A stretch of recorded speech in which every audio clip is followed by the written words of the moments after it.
Welcome back to Sports Hop. You already know what time it is. It's your boy Mack B. I'm back at it. I'm back in the building, baby. Looking fly, I must say. I got Solomon in the building. Before we go any further, shout out to everyone expanding the love. Hit that subscribe button. We're growing as a family here at Sports Hop. Episode 69 is upon us. It is Super Bowl week. Super Bowl 60 is approaching fast and furious style. Shout out to my man, Noel G. You know what it is, player. But let's go ahead and focus on the game.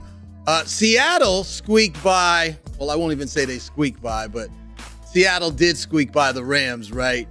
And pull out a victory late. And New England barely got by Denver in a snowstorm in the second half. So very interesting matchup. It's been quite some time since the Patriots got back to the big dance. They had to get some dust off those dancing shoes, right? Right, Solomon? They had to get some dust off them shoes, right? Yeah, if you say so.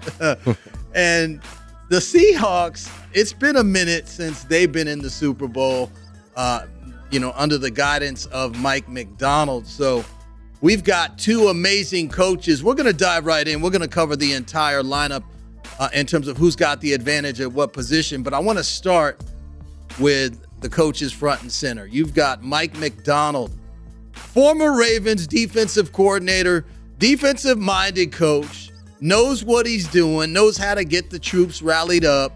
Only his second year in the league, and he's got Seattle not only winning the NFC West, they're playing in the Super Bowl, baby. Shout out to C-Town up there in the Pacific Northwest. I got a lot of player partners down there. I need to come pull up.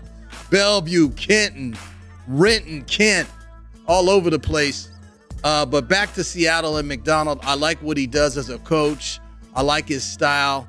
I think that, he's got the Seahawks poised and ready for a world title in terms of hosting that Lombardi Trophy. Definitely got both guys come from a defensive background, right? Because you got Mike Vrabel on the other side, former Tennessee Titan coach, 5-3 in the playoffs all time. So he's 3-0 in this postseason. Prior to this postseason, he was 2-3, but he's had a clean sweep thus far in the playoffs, leading the Patriots to the final game of the year, Super Bowl 60. So you got Mike Vrabel on one side, former Patriots player, was a dominant defensive player, knows the organization well, is a player's coach, knows how to get his team ready, knows about in-game strategy and in-game adjustments. And on the other side, Mike Macdonald, who's never been to the playoffs as a head coach. As a coordinator, yes. As a head coach, no. But taking nothing away from his ability to get Seattle poised. I really like the matchup, right? Because you got two great defensive background-minded coaches. And it's going to be interesting to see how it plays out. Solomon, before I go any further, what are your thoughts on the coaching matchup between Mike Macdonald and Mike Vrabel? Because if I had to give one coach the edge, I would say Vrabel, only from the standpoint of he's been there before. He's never been to the Super Bowl, but he's been in the postseason.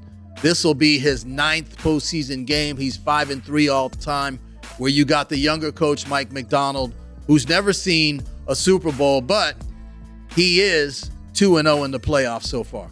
Well, the way I see it, you've got like two different stories. You've got a coach who is coming back to a team that wasn't very good, and he's bringing back that winning culture that they've just had throughout their whole dynasty. New England, yeah. On the other hand, you got a coach who inherited a pretty good team who was missing one piece, and this year that one piece seems to be the quarterback.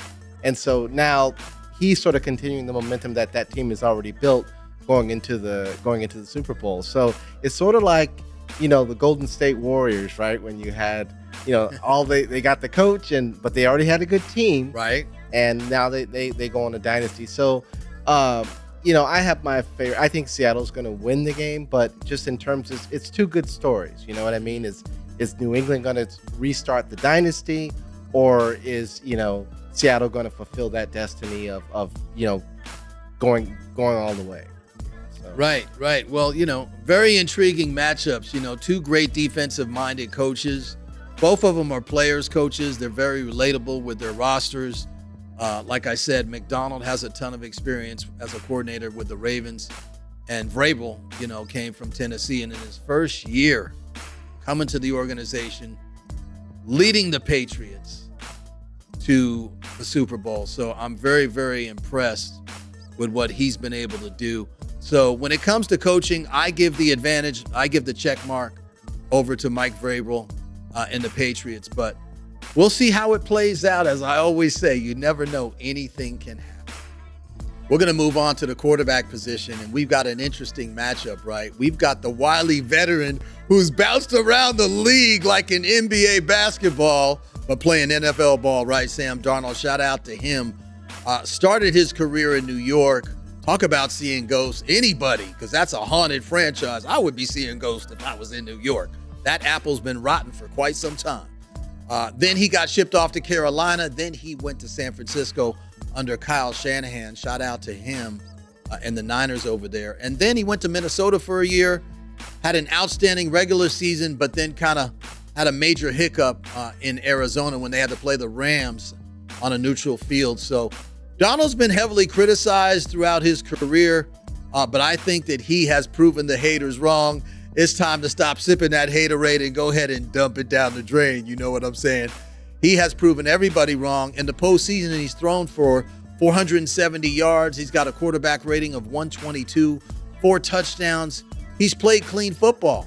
And that was the knock on Sam Darnold for many, many years is, can he get it done in crucial situations? Can he deliver a big game in big moments? Well, he certainly has done that, not only against the Niners, but against the Rams.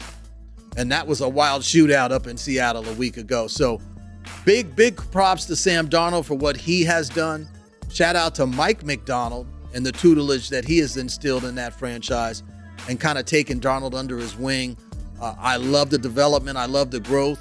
He is the leader in that locker room. Don't get it twisted. On the other side, you got second-year player Drake May, who was in the MVP conversation during the regular season. Drake May has done well for a young second-year player. And Mike Vrabel, who wouldn't want to play for a coach like that? He's just a hell of a guy, hell of a competitor, players coach, right? But Drake May has 14 fumbles in 19 games and over the course of the regular season and into the playoffs. That can loom large in this game.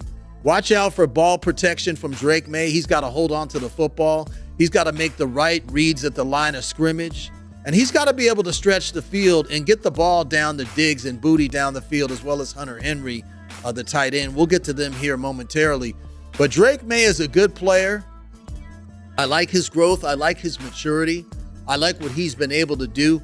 He has been more dominant and more impactful with his legs, right? So when he's made improvisational scrambles, plays on the fly, using his mobility, using his feet, right? That's what it's all about too. Unannounced plays, knowing how to adjust in key situations. He's got a gray aid with me, in terms of doing that. But when it comes to throwing the ball down the field, he's underthrown receivers. He's been inaccurate at times, and I understand no player is perfect. We get that. But he's going to have to step his game up, especially when it comes to the passing game. If New England expects to pull off the upset, right, they need to play mistake-free football, and Drake May particularly has to make better adjustments at the line of scrimmage and be able to deliver that football down the field to the receivers and the tight ends. So when it comes to Darnold versus May, who do I think has the advantage? I got to give it to my man, Sam Darnold, because he's proven it. He's proven it in big game situations. Again, he was heavily criticized throughout his career. He's been in the league a lot longer than Drake May, but not taking nothing away from May. Will it be a May day in Santa Clara? We will see. That's the big question, right?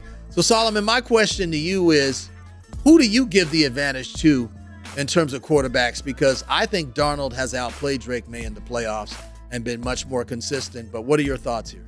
Well, I think that, as far as Sam Darnold, I mean, the weak teams draft first for a reason, right? And so you get a good quarterback, he ends up on a bad team, people write him off, you call him a bust or whatever it is, he gets this bad rap. Right. Sometimes all it takes is for him to go to a franchise that's going to let him develop, give him the proper instruction, give him the proper coaching.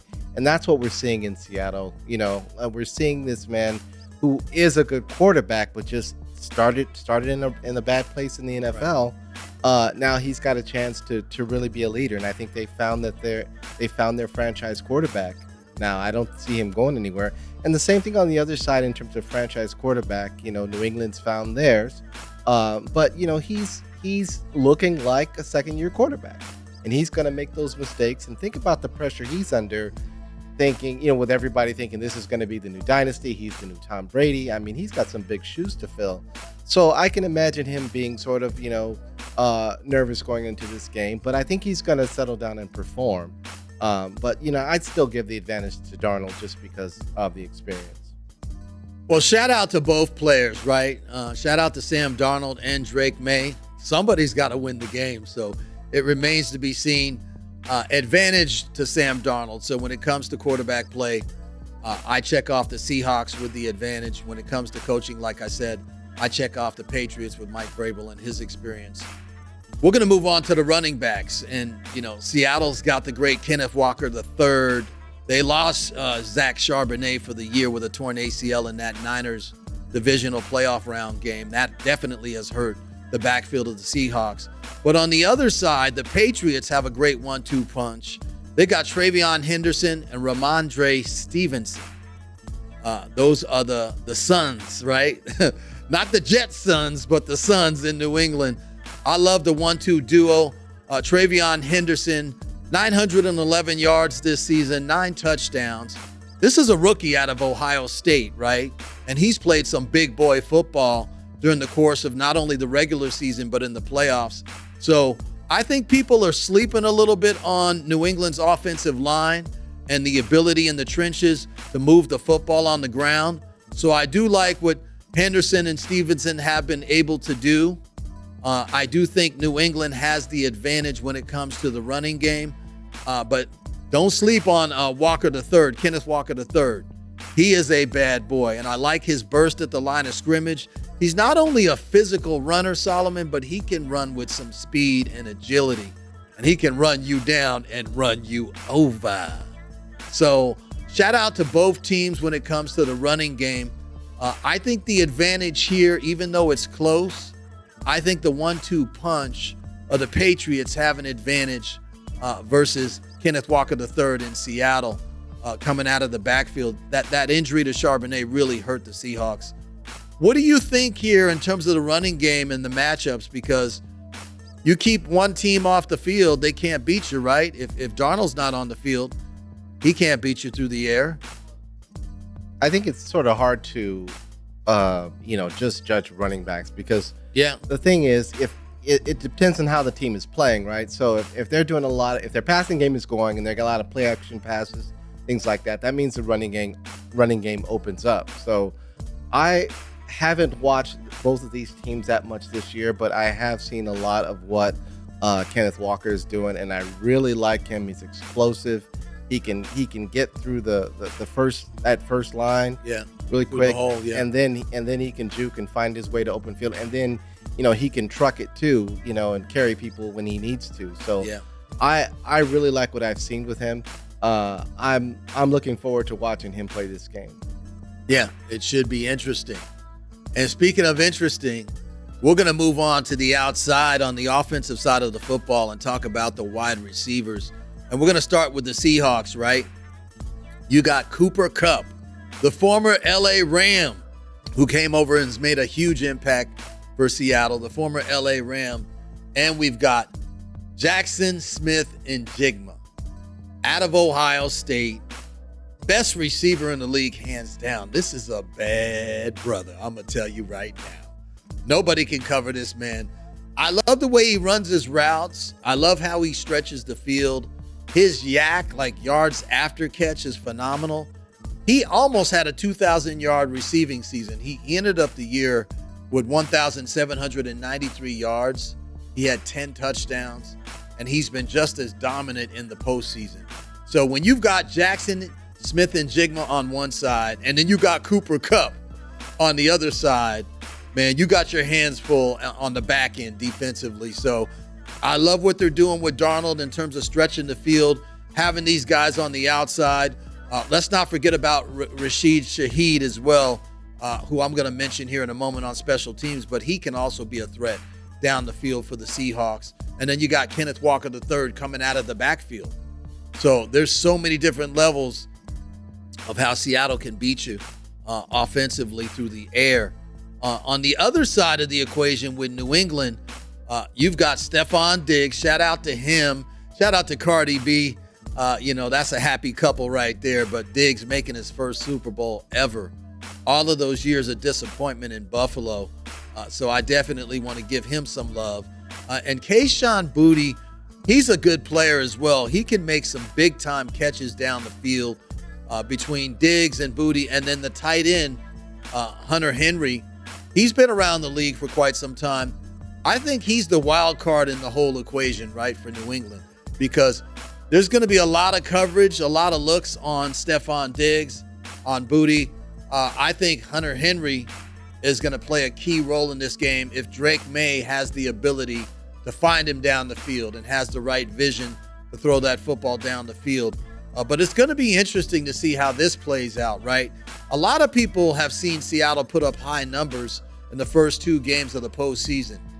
This time around, with New England and their defense, which I think doesn't get enough credit, I think this is going to be a low-scoring game, personally. I think it's going to be a very low-scoring game, and it's going to be tight. But at the end of the day, who do I favor when it comes to the wide receiver matchups? Well, I definitely think Seattle has the edge. When you got Jackson Smith-Njigba and you got Cooper Kupp on the other side, plus you got Bobo, the tight end. I didn't even speak on him yet. And then you got Rashid Shaheed. You got Kenneth Walker III coming out of the backfield. So I think advantage Seattle. But New England is sneaky good if Drake May has time to throw the football. Stephon Diggs can still get open. Boutte down the field can make some plays. And I like Hunter Henry's game as well.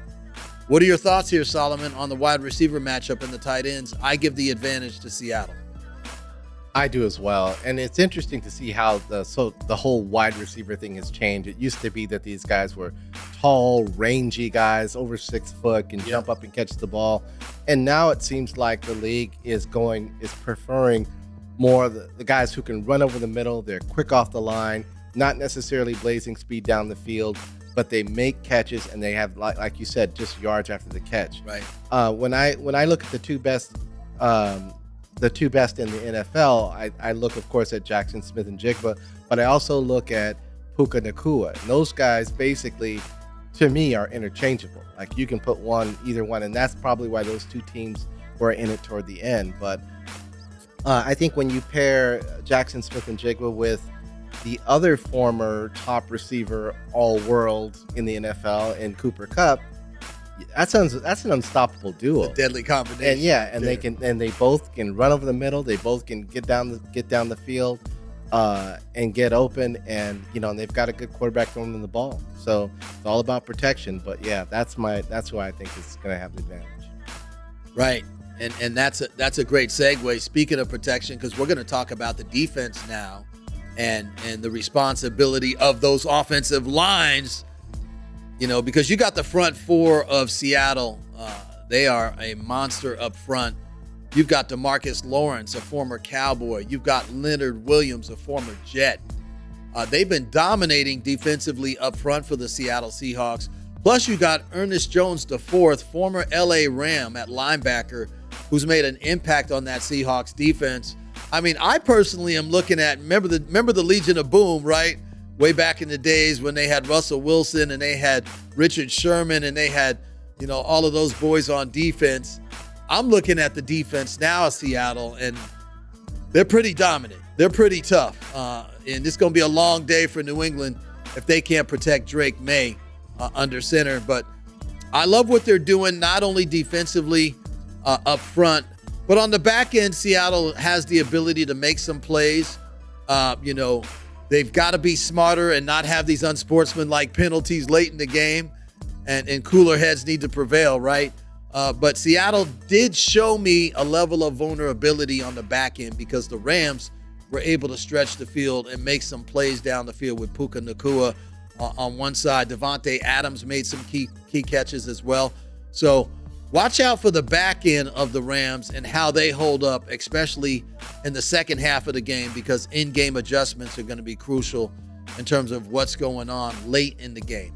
So we'll see how that plays out. But up front, I don't have any worries. I think Seattle will have the ability to get to Drake May and the quarterback. Denver got to Drake May on several occasions. I believe they sacked him about 5 or 6 times. So we'll see how that plays out. But on the defensive side of the football with the Patriots, you've got Harold Landry III, right? He's a beast at linebacker. And you got Clavon Chasson. He also can play with the best of them as an edge rusher and get to the quarterback. So I like what the Patriots have done on the defensive side of the football. Nobody really addresses the fact that, okay, they played the Chargers in the wild card round, gave up 3 points. They then played the Houston Texans in the divisional round, gave up 14 points to the Texans. And then in the championship game, they gave up a touchdown, 7 points to Denver. So all in total, they've given up 24 points in 3 games.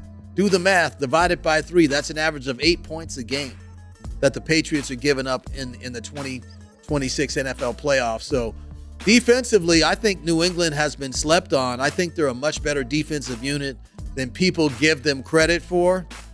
So I do think that both defenses are going to show up on Sunday. Who do I give the advantage to defensively? This is going to surprise you. I give the edge to New England because they've proven it that they can not only force turnovers, they can basically minimize your ability in the red zone to score touchdowns. Denver put up a touchdown in the first 6 minutes of the game. They didn't score anymore after that. I know weather played a factor in the second half. The Chargers managed only 3 points with Justin Herbert. It was a nightmare for him. He was getting battered and bruised all over the field. And then when they played the Texans, they forced like 5 or 6 turnovers on C.J. Stroud. I like that Patriots defense. I think they have the edge, although it is close. Don't sleep on Seattle. They certainly are formidable as well with a defensive game plan. So Mike Macdonald is going to have them ready. Mike Vrabel, who also comes from a defensive-minded background, he's going to have the Patriots ready to go as well. But when it comes to defense, I give the advantage to New England. Solomon, what are your thoughts here on the defensive side of the football with the Patriots and the Seahawks? What are you thinking? Talk to me. I talk back. I think it's a toss-up. I mean, because on the one end, you've got Seattle, which, in my opinion, they've never lost that defensive culture that they've always had, even from the Legion of Boom days. I think that's always been there. And then on the other hand, you just got a scrappy defense in New England that knows that it needs to play well to give its young quarterback a chance and give that offense a chance to score the ball, because if the offense sputters, they need to keep the score down. So yeah, it's gonna be a toss-up, but it's gonna be a fun game. But yeah, I don't know. Well, we will see how it plays out. And speaking of playing out, okay, we got the special teams. Many people sleep on special teams. Special teams can make or break a contest. And when it comes to special teams, you've been watching the playoffs, right? You've been seeing what my man Rashid Shaheed has been doing. What a great acquisition in the middle of the season for Seattle, getting him from the New Orleans Saints. He's been making big play after big play. Whether it's a kickoff return, a punt return, catching a touchdown down the field. He's got a lot of speed. He is a very dangerous weapon to be utilized on the field. So I like what they've been doing with Shaheed Solomon. He definitely has been making plays situationally at the right times. But let's not sleep on Jason Myers, the field goal kicker for Seattle. He was AFC Special Teams Player of the Month. He definitely has scored in the upper echelon in terms of points scored amongst field goal kickers. So he can definitely beat you when the game's on the line. I like what Myers has done with Seattle, and he's proven even in bad weather, with a wet football up in the rain, they get a lot of rain up there in the Pacific Northwest. He can make it happen with the best of them. So I don't think weather will be an issue this Sunday in Santa Clara. But when it comes to special teams, I give the edge to Seattle hands down. Now, who do I think is going to win this football game? This is the defining moment here. The line in this game is Seattle is a 4.5-point favorite right now. That's where it sits. It really hasn't moved a lot. I really think this is going to be a close game. I also think it's going to be low scoring. I think it's going to be tight. I think it's going to come down to the second half, particularly in the early to mid parts of the fourth quarter. I think with that running game with Kenneth Walker III and those receivers that Sam Darnold has to work with, I think when it's all said and done, Seattle and Mike Macdonald pull it off and they win the NFL title for 2026. I see Seattle 20. I see New England 14. So swallow the 4.5. They cover it, but it will be a tightly contested matchup. But I think the Seahawks pull it off and win it late.